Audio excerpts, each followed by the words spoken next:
Bonjour et encore une fois, bienvenue sur Orientation Azimuth et tout particulièrement ce qui concerne la gamme de GPS e-Trex Touch 25 et 35 de Garmin.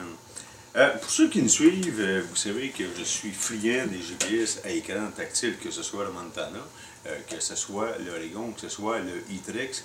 J'adore les écrans tactiles.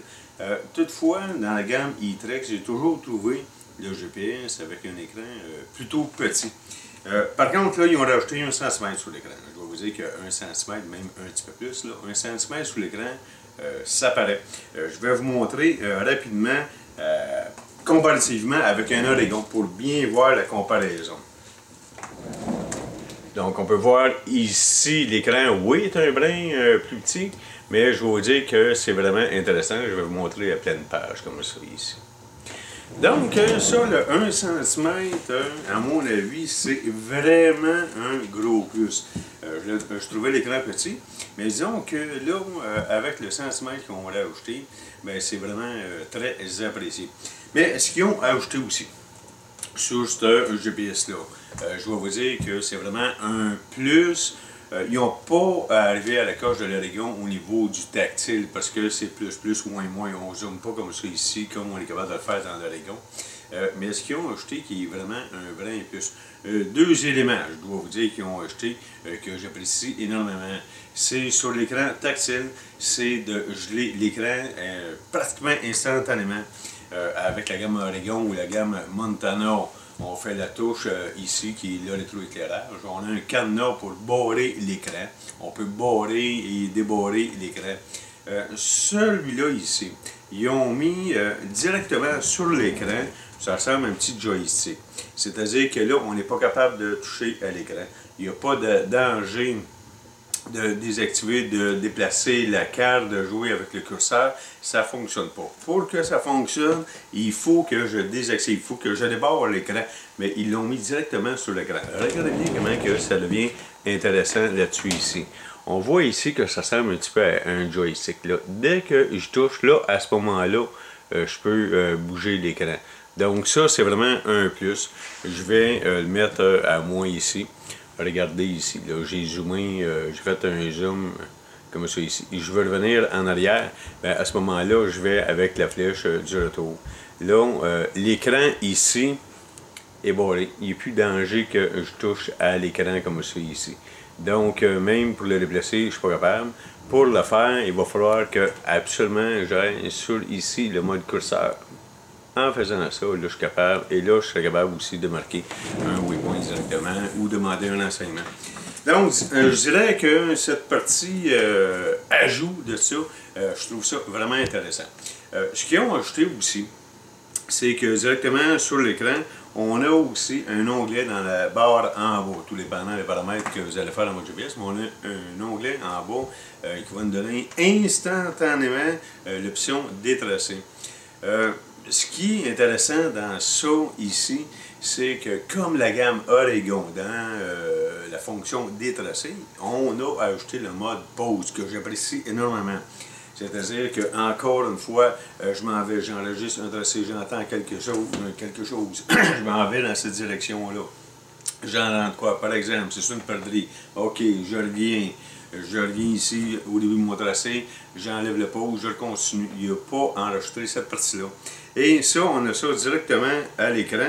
On a accès directement, regardez bien ici, en bas ici. On a accès à ça ici. On peut enlever cette application-là, remettre cette application-là instantanément. Et ça ici, c'est là qu'on pourrait, si vous voyez ici, démarrer. Donc ici, il enregistre le tracé présentement. On pourrait par la suite enregistrer le tracé. Une fois que le tracé est fait, on s'en met ici. On pourrait soit l'effacer, soit l'enregistrer ou recommencer. Disons que l'application tracé dans le bas de la page, carte, boussole, ainsi de suite, parce qu'on peut le mettre par défaut, ça vient sur toutes les pages de navigation dans le bas de la page. Donc, on a cette application-là instantanément sur l'écran. Un gros plus, je dois dire que dans les gros plus qu'ils ont fait avec la gamme e-Trex, le centimètre, la fonction détresser avec le mode pause, le fait de l'avoir instantanément sur la page dans le bas, et le mode curseur qu'on a directement sur l'écran. C'est vraiment des gros plus qui vont faire que je vais aimer la gamme e-Trex.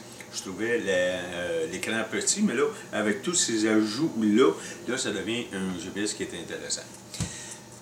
Pour faire la différence entre la gamme 25 et 35, par contre, ce qu'il faut retenir, c'est que normalement, tous les GPS ont une boussole électronique.